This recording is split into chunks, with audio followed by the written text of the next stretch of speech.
ये what's up guys, welcome back once again. दोस्तों, आज की कहानी जो एक्सप्लेन करने जा रहे हैं वो एक ऐसे श्रापित आइलैंड की है जहाँ पर जाना तो हर कोई चाहता है पर लौट कर कोई नहीं आता। अब क्या है उस आइलैंड पर, चलिए जानते हैं। कहानी की शुरुआत उसी आइलैंड से होती है जिसके बीच जंगल में हम एक बोट पर कुछ लोगों को बैठा हुआ देखते हैं, जिसमें उनका बॉस जेफ भी शामिल है, जो कि सांपों की तस्करी करता है। उसी कामों के लिए वो यहाँ पर आए हुए हैं क्योंकि उन्हें पता है कि कुछ ऐसे सांपों की प्रजाति यहाँ पर रहती है जो किसी ने आज तक नहीं देखी।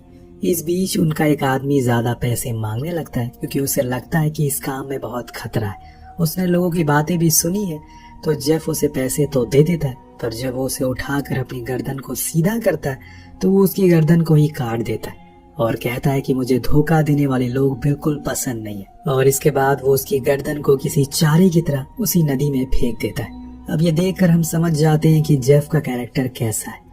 अब ये सभी सांपों को ढूंढने के लिए जंगल के अंदर जाते हैं, जहाँ जाकर उन्हें कुछ सांप मिलते भी हैं जिसको जेफ के साथ ही जल्दी जल्दी अपने बैग में भर लेते हैं क्योंकि वो सब उनके लिए सोने के बराबर है। पर वही जेफ को किसी और चीज की तलाश थी, उसे कुछ बड़ा चाहिए था और इसीलिए वो थोड़ा और अंदर जाता है जहाँ उसे एक मूर्ति दिखाई देती है।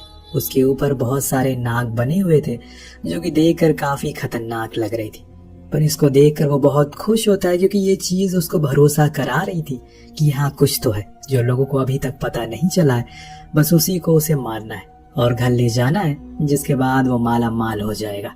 उधर हम देखते हैं कि जो इनका साथी बैग में सांपों को भर रहा था वो अब उस बैग को लेकर बोट में रखने लगता है, लेकिन इतने में उसकी नजर पानी में पड़े एक इंसानी सर पर पड़ती है जो कि उसके बॉस जैसा ही दिख रहा था। इसीलिए वो डर जाता और पीछे हटने लगता है क्योंकि कोई चीज है जो उसकी ओर आ रही है, पर वो ज्यादा दूर भाग नहीं पाता क्योंकि कुछ ही देर में एक बहुत बड़ा सा सांप, जिसको यहाँ के लोग शीशनाग कहते हैं, वो उसे आकर पकड़ लेता है और एक झटके में ही निकल जाता है। शायद यही वो खतरा है जिसके बारे में यहाँ गाँव वाले बातें किया करते हैं। इस दौरान हम दूसरे आदमी को भी देखते हैं जो अपना बैग लिए किनारे तक आ रहा था, पर तभी उसे कुछ महसूस होता है। जब वो पीछे मुड़ता है तो देखता है कि वहां पर वही शीशनाग पेड़ पर चल रहा है। उसके पेट को देखकर साफ पता लग रहा है कि उसने अभी एक आदमी को निगला है और ये देखकर उस आदमी की तो पैंट गीली हो जाती है, पर इतने में उसके दोस्त की लाश आकर उसके सामने ही गिरती है, जिसकी हड्डियां टूटी हुई थी और पूरे शरीर पर किसी तरह का लिक्विड लगा था। इसके कुछ ही देर बाद वो उसे भी पकड़ लेता और खाना शुरू कर देता। ये सब दूर खड़ा जेफ देख रहा था। उसको ऐसा देखकर ऐसा लग रहा था कि वो यही तो चाहता है कि कैसे भी करके शीशनाग उसके सामने आ जाए और वो उसे शूट करके मार दे और फिर उसकी नागमणि को लेकर अपने साथ शहर जाए। और यही सही मौका है तो वो शूट करने को तैयार हो जाता है, पर तभी जंगल में एक शोर उठता है जिससे कि वो शीशनाग वहां से चला जाता है और जेफ के साथ वो मौका भी। अब यहाँ से सीन शिफ्ट होकर पहुंचता है बेलिंग नाम के आदमी पर, जो कि एक कॉमेडियन है और आज वो एक बंद हो रहे सर्कस के सारे स्टाफ को खरीद कर थाईलैंड लेकर जा रहा है क्योंकि अब वो उनके लिए काम करेंगे, जिसके लिए उसने एक बोट भी हायर करी है क्योंकि वो समुद्र के रास्ते जाएगा। एक हफ्ते के बाद वो लोग किसी आइलैंड पर पहुंचते हैं जिसके आगे का रास्ता बंद कर रखा था, लेकिन ऐसा कौन करेगा। इसे देखकर कैप्टन कहता है कि हमें रास्ता बदल लेना चाहिए, पर बेलिंग कहता है कि दूसरा रास्ता बहुत लंबा पड़ेगा। मैंने वहां पर एडवांस में बुकिंग ले ली है, इसीलिए अब यहीं से जाना होगा। तो कैप्टन कहता है कि ठीक है, हम एक काम करते हैं, इस जगह को बम से उड़ा देते हैं। उसे वो ठीक लगता है और यही वो सबसे बड़ी गलती कर देता है। उस जगह पर बम फिक्स कर देता है, जिसके कुछ ही देर बाद वो जगह पूरी तरह से तबाह हो जाती है। पर तभी ढेर सारे सांप इनकी शिप पर आकर गिरने लगते हैं। शायद वो सांपों का घर था जिसको इन्होंने बर्बाद कर दिया। पूरी बोट पर सांप ही सांप होते हैं, जिसे बचने के लिए जिसको जो जगह मिल रही थी वो वहीं छुप रहा था। बेलिंग तो पानी में कूद जाता और तैरते हुए किनारे तक आ जाता है, पर उसकी किस्मत यहाँ भी खराब थी क्योंकि साइड में ही उसके एक कोबरा था, पर जैसे ही वो उसको डसने वाला था एक बंदा आकर उसे कुचल देता है। दरअसल ये कोई और नहीं बल्कि जेफ है, जिसको हमने कहानी की शुरुआत में देखा था। वो सभी को बता कि वो एक वाइल्ड एक्सपर्ट है और एक हादसे के कारण वो यहाँ फंस गया। तभी जेफ का एक साथी अपने कान पकड़कर चिल्लाना शुरू करता है क्योंकि एक छोटा सांप उसके कान में चला गया था। तो जेफ अपनी उंगली को काट कर उसके कान के पास लेकर जाता है, जिसके कुछ ही देर बाद खून की स्मेल को सूंघकर वो सांप बाहर आ जाता है और उसकी उंगली पर काट लेता है, लेकिन जेफ को कुछ नहीं होता, बल्कि वो तो उसे निकाल कर फेंक देता है। ये सब वहीं खड़ी सोफिया नाम की लड़की देख रही थी, जो खुद एक वाइल्ड एक्सपर्ट है और उसने इसके बारे में काफी पढ़ाई करी है। उसको ये बात अच्छे से पता है कि किसी भी इंसान को पहले अगर सांपों के जहर से खुद को बचाना है तो उसके लिए उसे पहले अपने अंदर कई लीटर की मात्रा में सांप का जहर को डालना होगा। खुद की बॉडी को जहर से इम्यून करना होगा, जिसमें 100 में से 99 लोग की जान चली जाती है और एक जो बचता है, अगर उसको कोई सांप काट ले तो कोई असर नहीं होता। यही बात है वो शाम में बेलिंग को भी बताती है, पर उसको ये सब फजूल लगता है। फिशिंग करते हुए देखते हैं, जिसके पास जेफ आकर एक मैप दिखाता है और कहता है कि ये बोट यहाँ पर ले चलो। जो देखकर उसके ऊपर वो अपनी बंदूक तान देता है और कहता है कि क्या तुम्हें पता है वो जगह श्रापित है, अगर तुमने अब उसके बारे में दोबारा बोला तो मैं तुम्हें खत्म कर दूंगा। उस टाइम तो जेफ कुछ नहीं कहता, लेकिन कुछ ही देर बाद हम कैप्टन की लाश को पानी में देखते हैं। वो अब उस शीशनाग को बुलाने का चाह रहा है और ये सब जेफ ने किया है। जब सुबह सोफिया को कैप्टन कहीं दिखाई नहीं देता तो उसे जेफ पर शक होता है। तो जेफ कहता है कि ये जंगल है, यहाँ पर किसी का गायब होना बहुत आम बात है।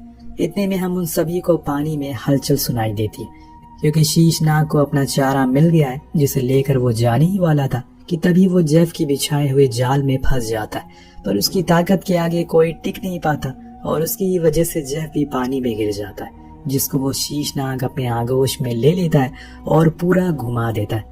सभी लोग ये सब देखकर बहुत ज्यादा डर जाते हैं। इतना बड़ा सांप उन्होंने अपनी जिंदगी में पहली बार देखा था। उन्हें समझ नहीं आता कि वो लोग क्या करें। इतने में वो देखते हैं कि पीछे से जेफ आ रहा, यानी कि वो अभी भी जिंदा है। और इतने में वो देखता है कि वो शीशनाग अब बोट की छत पर आ गया। उसने सभी के सामने कैप्टन की लाश को उगल दिया है, जिसको देखकर सबके होश उड़ जाते हैं। सब लोग जाकर छुप जाते हैं, पर शीशनाग अभी भी उनके पीछे ही पड़ा था। वो सभी को ढूंढने लगता है। उधर जेफ भी घात लगाए बैठे हुआ था कि कहीं सही मौका मिले और वो उसे धर दबोचे, लेकिन अभी तो वो ऊपर ही लोगों को ढूंढने में लगा हुआ है। सोफिया एक कमरे में बंदूक लिए बैठी है, जिस दौरान वो वहीं खिड़की से बाहर ही गुजरता है। पर अंत में जाकर उसके सामने एक बच्चा और उसका पिता आ जाता है, क्योंकि उस बच्चे ने आवाज कर दिया था। पर उसके पिता ने उस शीशनाग के मुंह पर मटका घुसा दिया, जिससे वो पागल हो जाता है। पूरी बोट पर वो तोड़ फोड़ करने लगता है, जिस चक्कर में वहां रखा केरोसिन ऑयल भी गिर जाता है और इस चक्कर में 2 डायनामाइट भी वो भी इधर उधर गिरना शुरू हो जाते हैं। और इस बीच वो अपने मुंह से मटका निकाल लेता है कि तभी जेफ उसके मुंह पर वो नुकीले वार से वार करता है, जिससे वो और गुस्से में आ जाता है और जाकर उस बच्चे को खाना शुरू करता है। पर सही मौके पर आकर सोफिया ने उसे शूट कर दिया, जिससे वो वहां से भाग जाता है। पर उसके चलते उस पूरे बोट पर आग लग जाती है और एक तेज धमाका होता है। उसे बचने के लिए सभी लोग पानी में कूद जाते हैं और किनारे पर पहुंचते हैं। पर बेलिंग को बहुत दुख होता है, क्योंकि उसने बहुत से पैसे गवा दिए। तब वो बच्चा उस पर चिल्लाते हुए कहता है कि तुम्हें पैसों की पड़ी है, हमारी जान जाते जाते बच गई। इस बीच सोफिया जेफ से कहती है कि ये सब तुम्हारी वजह से हुआ है, तुमने हमें एक चारे की तरह इस्तेमाल किया। तो वो कहता है कि तुम लोगों को अंदाजा भी नहीं है कि उस सांप की कीमत क्या है। अगर वो एक भी हमारे हाथ लग गए तो हम अरबपति बन सकते हैं। ये सुनकर लालची बेलिंग तो उसकी ओर भाग जाता है और पूछने लगता है कि कैसे हम लोग उसके पास पहुंचेंगे, बताओ, मैं तुम्हारी मदद करने के लिए तैयार हूँ। पर उसके अलावा और सभी सोफिया की ओर थे। उन्हें बेलिंग पर कोई भरोसा नहीं है। पर जेफ उसे एक मैप दिखाते हुए कहता है कि हमें इसको फॉलो करना होगा। इतने में वहीं बैठी एक लड़की को कुछ कीड़े काट लेते हैं, जिससे कि उसे बहुत तकलीफ होती है। जब जेफ उसके घाव को देखता है तो कहता है कि इसके पास सिर्फ 24 घंटे, पर मेरी बोट पर इसका क्योर है। तुम लोग मुझे वहां तक ले चलो और मेरी सांप ढूंढने में मदद करो, मैं इसका इलाज कर दूंगा। अब ना चाहते हुए भी उन लोगों को उसकी मदद करनी होती है और उस जंगल के और अंदर जाना पड़ता है। इतने में एक आदमी वहां से बहरे पानी को पीने लगता है, जिसको रोकते हुए जेफ उन सभी को बताता है कि इस पानी को कभी मत पीना, इसके अंदर कुछ ऐसे कीड़े हैं जो तुम्हारे अंदर जाकर अपनी पूरी प्रजाति बना लेंगे और तुम्हें खुद का घर, जो सुनकर सभी लोग डर जाते हैं। उसे फॉलो करने लगते हैं, क्योंकि उसकी बातों से लग रहा था कि वो इस जंगल के बारे में ज्यादा जानता है। अब रास्ते में वो एक सांप को पकड़ता है और कहता है कि आज रात हम लोग इसका डिनर करेंगे। अब रात में वो सभी एक गुफा में ठहरते हैं, जहाँ पर जेफ उसी मैप को देख रहा था, जिसके साथ हमें एक फ्लैशबैक भी दिखाया जाता है उस दिन जब वो शीशनाग को मारने ही वाला था, पर वो एक कंटेनर में छुप गया जो जाकर नदी में गिर गया और इसी वजह से उसकी जान बच गई। उस दिन उसके बाद से वो इन लोगों से मिला और कहानी प्रेजेंट में आती है। उसके पास बेलिंग आकर पूछ, क्या ये जो मैप में सांप बना हुआ है तुम उसी को पकड़ना चाहते हो? तो वो कहता है कि ये पूरी दुनिया का सबसे बड़ा और महंगा पाइथन है, इसके शरीर पर रेड स्पॉट है, ये पूरी दुनिया में सिर्फ एक ही है। इसको शीश नागों का सरदार कहा जाता है। उसकी बातों को सुनकर बेलिंग बहुत ज्यादा खुश होता है और देर रात हम लोग देखते हैं कि सभी लोगों को बड़े बड़े सांपों ने पकड़ रखा है। वो अब उन्हें आराम से खा रहे हैं कि तभी मॉन्क की आंख खुल जाती है। जी हाँ, ये सब उसका एक सपना था और उसका भाई उसे कहीं दिखाई नहीं दे रहा है। वो खड़े होकर उसे ढूंढने जाता है तो देखता है कि वो खुद को पानी के अंदर डुबाने की कोशिश कर रहा है। जो देखकर मॉन्क उसे रोकता है तब वो नोटिस करता है कि उसकी नाक और आंख से वही पानी वाले कीड़े बाहर आ रहे हैं, यानी कि उसने वो पानी पी लिया जिसके कारण वो इन्फेक्टेड हो चुका है। और तभी एक सांप आकर उसे ले जाता है। इधर सुबह होने पर ये लोग फिर से अपना सफर शुरू करते हैं, लेकिन एक रास्ता इनके सामने आ जाता है जिसमें इन्हें मजबूरन पानी से होकर गुजरना पड़ता है। उसके अलावा कोई और ऑप्शन नहीं था, इसीलिए सभी पानी में उतर जाते हैं, पर सबके चेहरे पर डर साफ नजर आ रहा था। इस बीच बेलिंग उन्हें इशारा करता है कि चुप हो जाओ, सब और ध्यान से देखो। नीचे दरअसल एक बड़ा सा सांप उनके चारों ओर ही था, पर वो सो रहा था। इसीलिए सभी धीरे धीरे आगे बढ़ते हैं, पर वो मॉन्क सबसे पीछे होता है। वो ईश्वर को याद करने लगता है कि जिसकी आवाज से वो सांप खड़ा हो जाता है और उसको एक ही झटके में अपने मुंह में पकड़ लेता है। धीरे धीरे करके उसकी एक एक हड्डियां तोड़ना शुरू करता है। अब सोफिया उसे बचाने की कोशिश भी करती है, लेकिन कोई फायदा नहीं होता। वो उसको पानी में ले जाता है और अब सुबह के नाश्ते का उसका इंतजाम हो गया।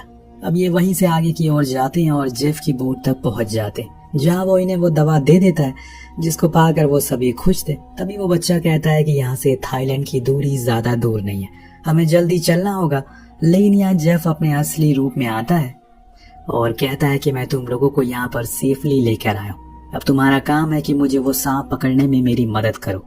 जो सुनकर सोफिया कहती है कि ये नामुमकिन है, उसको नहीं पकड़ा जा सकता। तो वो कहता है कि ये मुमकिन है, बस हमें उसको खाना खाते हुए पकड़ना होगा, जिसमें तुम लोग मेरी मदद करोगे। अब बेलिंग भी उसी की ओर था। वो उन्हें ऑर्डर देता है कि ये जो कुछ भी कह रहा है उसकी बात मानो। दिन हम देखते हैं कि उन्होंने उस बच्चे और उसके पिता को एक चारे की तरह इस्तेमाल करके वहीं किनारे पर लटका दिया है, ताकि वो नाग यहाँ पर आए और तब वो उसे पकड़ सके। वो बच्चा कहता है कि अगर तुमने हमें मार दिया तो तुम्हारे सर्कस में कौन परफॉर्म करेगा। तो बेलिंग बताता है कि वो उन्हें वहां परफॉर्म करने के लिए नहीं, बल्कि उनके ऑर्गन्स बेचने लेकर जा रहा था, इसीलिए तो उसने उन्हें इतने पैसों में खरीदा है। पर अब वो ऑर्गन से ज्यादा पैसे कमा सकता है उस नाग को पकड़कर, इसीलिए चुपचाप यहीं बैठे रहो। उधर जेफ ने उन दोनों लड़कियों को भी बांध दिया है, जिसमें से एक के साथ वो बदतमीजी करने लगता है, लेकिन वो उसकी बंदूक को बड़ी चालाकी से ले लेती है, पर उसमें गोलियां नहीं थी। पर इतने में पीछे से सोफिया उस पर लकड़ी से वार करके उसे बेहोश कर देती है और फिर जाकर अपने साथियों को छुड़ा देती है, क्योंकि बेलिंग को पहले ही एक बड़े से सांप ने खा लिया था। अब वो जेफ को भी खाने वाला ही था। इतने में वो तीनों जाकर जेफ की बोट पर बैठ जाते हैं, लेकिन वो स्टार्ट नहीं हो रही थी। इतने में एक चीज आकर उस बच्चे के पिता को लगती है, जिससे वो बेहोश हो जाता है। दरअसल वो जेफ था जिसने असल में उस बड़े से सांप का सर काट दिया था, जिससे आप अंदाजा लगा सकते हैं कि इतनी आसानी से तो वो कभी नहीं मरने वाला। एक तो वो पहले से ही इम्यून है और ऊपर से वो एक शिकारी भी है। तो अब वो तीनों को फिर से पकड़ लेता है और इसी जाल में बांधकर पेड़ से बांध देता है। उस सांप को कटा हुआ सर भी वहीं पास में ही फेंक देता है, ताकि वो बड़ा वाला शीशनाग उसकी स्मेल को सूंघकर यहाँ तक आ जाए। और इस बीच उन लोगों के चारों ओर वो एक वायर को बांध देता है, जिससे वो ज्यादा दूर भाग ना सके। वो इंतजार में बैठ जाता है, पर कुछ ही देर में वो आ जाते हैं, और वो एक नहीं बल्कि कई सारे थे। इनके सामने अपना बड़ा सा मुंह खोलकर वो खड़े हो जाते हैं। पर दोस्तों, इतने में वहां पर वो किंग आ जाता है। जी हाँ, जिसकी तलाश में जेफ है, वो वहां मौजूद सभी सांपों को खा जाता है, जो अभी तक हमें बड़े लग रहे थे। जिसके बाद वो इन तीनों के सामने आता और जोरों से इन्हें जकड़ना शुरू कर देता है, जिसका सही मौका देकर जेफ उसी रस्सी को खींचने लगता है, जिससे वो किंग उसके जाल में फंस जाता है। पर उस जाल में जाते ही वो तड़पने लगता है, जिसके चलते वो इस जाल से बाहर आ जाता है। लेकिन उसके मुंह में अभी भी वो रस्सी फंसी हुई थी, जिसको जेफ ने पकड़ा था। वो उसको पकड़ने की पूरी कोशिश करता है, लेकिन अंत में जाकर खुद ही एक पेड़ में अटक जाता है। वो किसी तरह से उस पेड़ से बाहर निकलता तो है और वहां से भागने लगता है, लेकिन तभी वो किंग उसे फाइनली पकड़ लेता है और इस बार वो मौका नहीं छोड़ने वाला था।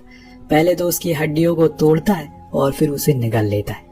इधर वो बच्चा अपना दिमाग चलाता है और खुद के दांतों से उस रस्सी को काट देता है, जिसके बाद वो सभी को आजाद कर देता है।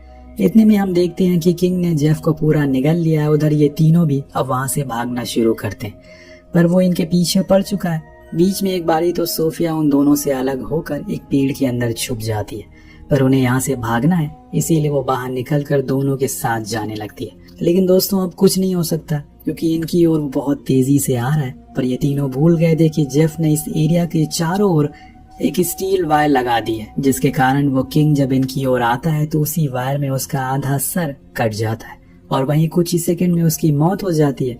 उसकी ऐसी मौत को देखकर ये सभी डर जाते हैं, पर इन्हें पता है कि यहाँ पर और भी सांप है जो जल्दी ही आने वाले होंगे, इसीलिए वो फौरन उस बोट को स्टार्ट करके वहां से जितनी जल्दी हो सके निकल जाते हैं। लेकिन इनके जाने के बाद हम देखते हैं कि किंग अभी भी जिंदा है, लेकिन सर कटने के बाद वो जिंदा कैसे बच सकता है? वो यही सवाल मैं आपसे करना चाहता हूँ, मुझे कमेंट करके जरूर बताएगा। मिलते हैं अगले वीडियो में। Thank you so much watching.